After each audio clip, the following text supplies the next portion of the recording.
Fresnedi, to his Vice Mayor, and to the entire council. Siyempre, hindi naman makakabigay without the approval and the resolution of the entire members of the council.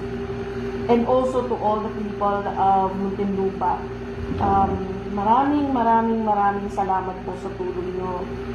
Hindi nyo lang alam kung gaano kasaya ang feeling ng isang lugar na ang feeling namin parang mag-isa kami and no one came to help, no one wants to help. Pero biglang may dumating, meron pala somewhere out there na may pusilak na puso. We're sure for a fact that some of the people will never understand the reason behind bakit tumutulong ang isang city to another city. Pero yun nga sabi ko, once you are blessed, it's moving forward and giving back the blessing that you receive.